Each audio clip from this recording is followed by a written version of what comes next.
Hey guys, so the new year is now upon us, finally, and at the beginning of every new year, I like to do a little Q&A video. I got a lot of good questions this year. I couldn't answer every single one, but the majority of ones I had to cut, I just didn't really have good answers for. They were just kind of boring, like, no, I haven't seen that show.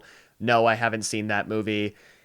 I don't really have any opinions about that, stuff like that. So I'm sorry if you didn't get your question answered, but it's not you. It's me. Our first question is, what are some of your favorite movies of all time? It's always really hard to sum this up because it's like, where do I start? Where do I stop? Is top 3 too few? Is top 10 too many? I usually go with the 4 I have listed on Letterboxd. Not that I'm that emotionally invested in my Letterboxd picks, but those are the 4 that I usually refer to in terms of ones where anytime I watch them, any day, any mood really, I'll have a consistently really good experience with them. And those would be Dazed and Confused, The Matrix, The Social Network, and The Princess Bride. I have pretty nostalgic connections with these movies, which definitely is a factor in why I love them so much. But at the same time, the more I revisit them, the more I discover, the more I love, and the more they kind of influence the stories that I'm trying to come up with. So they're always rewarding. Some of them are more recent favorites for me. I would say I picked these within the last 5 years or so, but whenever I find a new movie that I think might be able to replace one, I'll watch one again and go, no, that's still in the top 4 for sure. I'm guessing you aren't fond of remakes, but do you believe there is an ideal way a movie can be remade, and do you have a favorite remake film? I'm not necessarily against remakes as a concept. It really does depend on the property and how long it's been since the last time we saw it. You know, the difference between, say, different versions of Spider-Man and different versions of Rebecca, it's night and day. In terms of the ideal way to remake a movie, I think, it's obvious, but I would say just try to make something completely different, or at least distinctly different. There's so much context to consider, what was remade, who remade it, and why at the very least, that you can't just kind of blanket statement say remakes are bad. I don't think that's very fair. That being said, I haven't seen many remakes, or at least I haven't seen many that I can name off the top of my head because they don't generally interest me. I do like the original versions of stuff more generally just because that's where the ideas come from. So many remakes get caught up in aesthetic differences, like now it's rated R and now it's all dark and gritty or whatever, that they kind of ignore why people like these things in the first place. I guess Dread is technically my favorite remake movie, although I question whether we can really call it a reboot outright or just a new adaptation of source material. Like, is it a reboot of Judge Dredd or is it its own thing? Really, I just want to see new stuff. I try not to engage with media that I think will bore me or make me upset, so I generally just avoid remakes. Have you any interest in watching DC's Legends of Tomorrow? I feel like you would appreciate how that show goes. I feel like you haven't been paying attention. No, I really have no interest in watching Legends of Tomorrow or The Flash or Supergirl or any of that stuff ever again. I finished Arrow, and that's the story I cared about, and it's over, and I can move on with my life and not watch these shows ever again. It's so easy to do, guys. You can just do that. My opinion on a superhero show, any superhero show, means nothing in the grand scheme of things, or even the small scheme. Any scheme, it doesn't matter. Best Nick Cage movie, if that is a thing. It is a thing. It's absolutely a thing. It's Face Off. Face Off is incredible for a whole variety of reasons, but that is one of the very few movies where I feel like the presence of Nicolas Cage is so integral to why that movie works. Maybe not one of the only ones, but there are a lot of Nick Cage movies out there where if he was replaced by someone else, it would just be kind of generic, and his kind of crazy energy brings a lot to it. But Face Off is one where he is necessary. He is integral. As a teenager, I loved the Aragon books, and the movie was one of the biggest letdowns I ever experienced. Hard agree. Do you think there could be a reboot on the horizon anytime soon because the books were so popular, or do you think studios don't want to touch it because of how hard the last movie failed?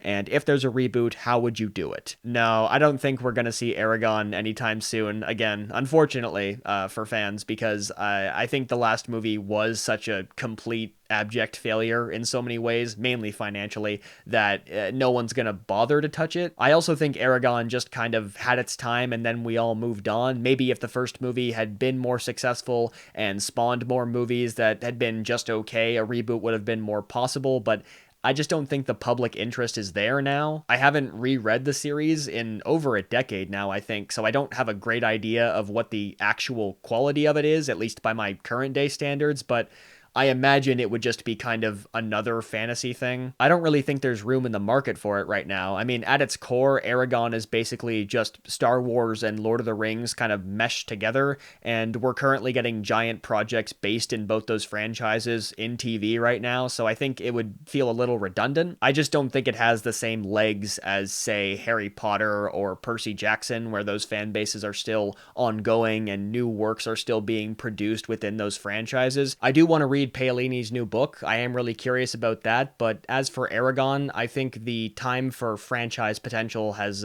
come and gone. Although I could be wrong, maybe in like 15 years, nostalgia will rear its ugly head yet again and they'll just reboot Aragon because they have nothing left to reboot. I'm not too optimistic about that happening though, and those books were pretty thick, so if you were to reboot it, maybe do a series, but you could probably get a pretty lean, solid, interesting fantasy action movie out of each book too. I don't remember them well enough to know how much would need to be cut though, or what would be good to cut.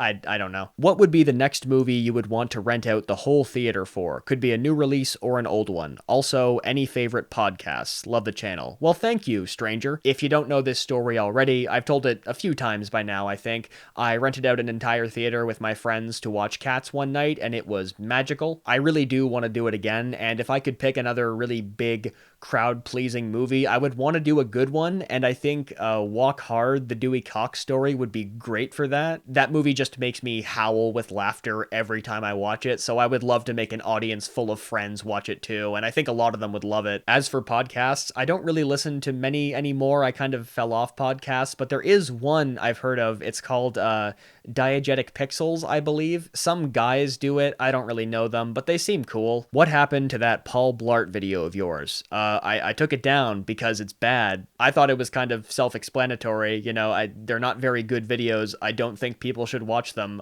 I don't want people to see them. This channel has received more attention than I ever expected to get in my entire life for anything, so I don't really think people need to see the weird, crappy, like, experiments at being funny I made in the first year of university when I was just screwing around over a weekend. To be honest, everything I made before this year, the whole channel really, is kind of on the metaphorical chopping block. I'm sorry, I just don't look back on the bad videos I made in university with any sort of reverence. I'm glad people like them. I'm very grateful for their success and the attention it's brought me, but they're not very special to me, so it's a bit of a balancing act because I do want people to be entertained as long as they want to be, but it's my channel, and I can do whatever I want with it. Have you seen Twin Peaks? Not yet, but I really do want to. I've been meaning to dive more into David Lynch's stuff lately because I've never really been too into him, but the few things I've seen, I've been really not necessarily blown away by, but really intrigued and engaged by. It makes you think. It's anything but straightforward, and Twin Peaks in particular, I've always had this really burning desire to watch, and from what I understand, it's one of his more accessible projects, at least until The Return, which is by all accounts just absolutely insane, but I'm really excited to get to it. It's one of those cultural blind spots that I actually have a real desire to fix. Who are some filmmakers you haven't seen much from and want to explore more fully? Love the channel. Well, thank you, other stranger. To be honest, it's a lot of the big names like Scorsese and Spielberg. I've seen a lot of their movies, obviously, because I'm alive, but there are so many more that I haven't. But some other names would be like John Waters. I've been really curious about his stuff for a while. David Lynch, like I said, Peter Bogdanovich, and Orson Welles as well. As Wells, haha, kill me. What do you think about watching trailers before the movie? I personally try to avoid them to not spoil any scenes for me, but I understand the importance of marketing. I love watching trailers myself and analyzing them, not necessarily for information about the movie, but more in terms of construction, because I think movie trailers are this weird little art in and of themselves. They are marketing, I mean, they are a product, but a good trailer can still make me more emotionally affected than most movies I see, so there's something there. I think it really depends on on how deeply you choose to engage with a trailer before you see the movie. Like when I watch a trailer, it's really just for a taste of what that movie might be, and when I see the actual movie, the movie speaks for itself. But I think a lot of people, particularly with superhero media, they get so into analyzing the trailer and looking for every little hint and clue that they construct this idea of what the movie might be in their heads, and when the movie inevitably can't live up to those expectations, they're disappointed. I think people just need to start looking at trailers for what they really are. You know, they are not a puzzle box to decode. They are just a glimpse at something bigger and meant to get you to see the bigger thing. What do you think of the Snyder Cut? Oh boy. I have probably hours of thoughts about the Snyder Cut at completely different ends of the emotional spectrum. On the negative side, I'm just really not a fan of Zack Snyder. I don't like the way he makes movies. I don't think he's the Antichrist or anything like a lot of people seem to. I just don't think he makes movies that I enjoy, which I think is a pretty fair opinion. I don't think they should have given him $70 million to correct what was a complete abject failure of a movie into what will be a slightly longer and probably more intriguing but more boring abject failure of a movie. I have absolutely no confidence it will be good. But on the positive side, I am so excited to see what happens, because it's a 4-hour long bloated mess of a project, and he's been given so much control that he will indulge in every Snyderism, and I love Snyderisms. I don't like Zack Snyder's movies, but I am fascinated by them. I'm fascinated by every directorial choice he makes. It's not like David Ayer, where his movies are all just kind of boring and dull and gray and just like nothing. Zack Snyder, to me, is a very exciting, intriguing kind of bad, where I really want to engage with it and try to figure out what he's trying to say, and usually laugh at how badly he says it. But that's just me. A lot of people really connect with it, so he's doing something right. I'm going in as open-minded as I can be, because I'm not a fan of Zack Snyder at all, but it can't possibly be worse, you know? When they released that god-awful image of Steppenwolf, it's just like, that's Zack Snyder in one image. It's just so much. It is the most at all times, and I can't wait to see it. What is your most anticipated piece of media coming in 2021 or 2022? Dune, baby. I want to see Dune. Give me that worm. I'm so excited for Dune. I could not be more excited that Denis Villeneuve is making it. The only reason I want the COVID vaccine is to see Dune in theaters. That's it. Everything else can go to hell. If you could become a part of any story/movie/book, what would you join? In a heartbeat, I would jump right into Dazed and Confused, and I would go to the party at the Moon Tower. It's just, it's perfect. It makes me feel so warm and happy. It's like a hug, mainly just to get trashed with Matthew McConaughey, which I would do under any context, really. Have you seen The Umbrella Academy? And if so, what are your thoughts on it? If you haven't seen it, what's your favorite band or artist? I haven't seen that show, so I'll answer the second question. And my favorite artist right now is, I don't know how, but They Found Me. They do a lot of 80s synthy kind of rock stuff, and that's my favorite genre ever. I love it every time. But also, it's the only band or artist I've come across where every single one of their songs, I like them. I have this weird thing with music where I pretty much only listen to like one song per artist. I don't know why my brain does this, but when I find a new song I really like, I'll go check out the artist on Spotify, and I won't like any of the songs as much as I like that first one I heard. I don't know what it is. I'm not a music guy, you know, I don't think too critically about it. If I like the noises, I like the song. That's pretty much it. I'm a fan of your videos, and I was thinking about making some videos of my own. Since you're a pretty successful YouTuber yourself, do you have any advice on how I should start? The most important thing I've found, and it sounds very generic, but it's true, is that you have to think about the kind of content you yourself would enjoy watching. Not necessarily based on the people you watch, although that is great for inspiration, but more in terms of like picking a topic and thinking about the most interesting way you can present that topic. So you can't really approach it in terms of just trends and conventions. You have to think about what you like, what you talk about, what you find interesting, because there are a lot of people out there who will agree with you. You know, if Alex Jones can have a giant following online, You can too. You also have to be unafraid of change, because you will change over time as a creator. Your ideas and your approaches and your influences will change. It's very easy to fall into a rut, which is why you have to kind of keep experimenting, stay energized about what you're doing. If an idea doesn't excite you, if you're not having fun recording or editing or writing or whatever you're doing in your creative process, then you probably shouldn't be making that video. Favorite indie comics? I don't really read a lot of any comics, but by default, my favorite indie comic, which is I think the only one I've read, it's Dark Phantom by my friend Jack. Check it out. It's really fun. No, he did not pay me to say that, although he should have. Why did you go bald? Stress? Genetics? Okay, there is a bit of a longer story. My hair started disappearing just a little bit, right at the front there, around grade 12, which is, great for me. I don't think I really started to notice it until about halfway through my first year of university, and the next 4 years after that have just been a constant parade of stress, so that made it go much faster. I mean, I could tell it was going very fast, but I was mostly just brushing around it and trying to hide it, and that worked for a while, growing out the hair pretty long on top and doing a sort of messy kind of wavy thing with it, but eventually it just got to the point where there was no way I could make it look like I wasn't balding. And, at 21, that doesn't feel great. So I figured, you know what, screw it. This looks bad all the time and I'm very insecure about it. So I just buzzed it all off, started shaving it like this a couple weeks to a month later, I think. And I've been doing that ever since. I prefer this, honestly. I don't think it's a terrible look on me, and it saves me a ton on shampoo. Will you ever watch Agents of S.H.I.E.L.D.? I admit that the first 15 episodes of the show are mediocre, but once you get past that, the show gets really interesting and engaging. Well, that's a pretty terrible sales pitch, I'll be honest. No, I don't want to watch that show, or really any Marvel property at this point. I really don't care anymore. I don't know, it's weird, because I used to be really, really into the MCU, even up to like 2 years ago, but now I don't know, I just don't care at all. And I don't want to belabor this point. I feel like I talk about this too much already, because the person who has to talk about how much they don't care about something, it's pretty obvious they do. I mean, Endgame was already the perfect stopping point. Like, I just didn't want to consume any more MCU for a while.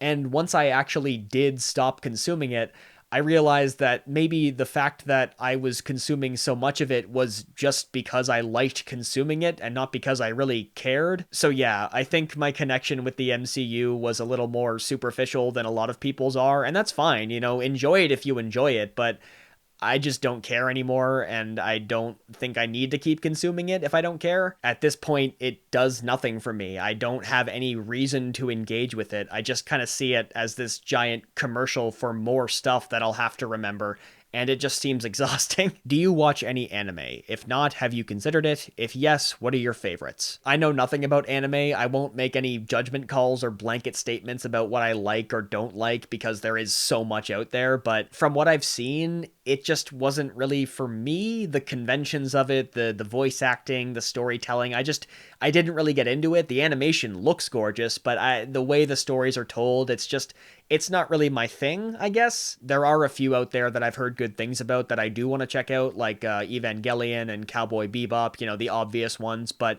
I'm more interested in the ones that are sort of a singular contained story, like a season or two. I like that more. I'm really not that into TV in general, not just anime, and whenever someone throws like 5 to 6 seasons at me, I'm like, I'll get to that someday, and then I never watch it. Does film school help you get projects funded and meet producers? It really depends on the school and the program. Mine was much more theory-based. We did meet some people who worked in the industry, but it wasn't about making connections. When I was going into the program, I was more into the critical and theory side of stuff, so that was great, but then I got more into the practical production side of stuff, so it was a bit of a letdown by the end. That being said, there were still plenty of opportunities to find work and make your own work, and the alumni network was pretty tight, through which I met some people who are now pretty good friends of mine, and I love working with them. They're all great. The most important part of film school, though, was meeting and learning to work with like-minded people, team building and collaboration, especially with people who I didn't like that much. If you're looking at film school, I don't really have any recommendations because I have no desire to go back to school. But there are a lot of programs out there, more in the college side of things, that are much more practical and focused on getting you work and getting you connected. It can be a very valuable resource. It definitely was for me in terms of finding out what I really want to do, but you got to do your research. Why did you think that The Dark Knight Rises was a disappointing end to the Dark Knight trilogy? Do you think it just couldn't live up to its predecessor, or it was a bad movie in general? Honestly, a little bit of both. First of all, I don't think any superhero movie is ever going to hit quite as hard as Dark Knight did, because I think the next paradigm shift is going to take us out of superhero movies. At least, God, I hope so. But also, I just find The Dark Knight Rises really dull. I don't know what it is. It's just nothing about it interests me. I've rewatched it a few times in the last few years, and every time I like it less. I don't think it's like an absolute train wreck or anything. There's just nothing about it I like. Not nothing that's good, just nothing I can point to and say, yeah, that's good. I like that. I mean, I liked it when it came out, but I was watching The Vampire Diaries every week at that point in my life. 14-year-old Ross can't be trusted. If you could write a movie/comic book arc, what would it be about? I have a ton of ideas. I mean, all of this back here, this is all an idea for a short film I've been working on all month. I like writing a lot. It's where I feel most comfortable, so I'm always kind of picking away at something. But the genres I really gravitate towards are comedy and sci-fi, especially intersecting ideas between the two. I do have ideas for a feature-length, time loop-esque movie I want to play around with that I may write next year in my spare time.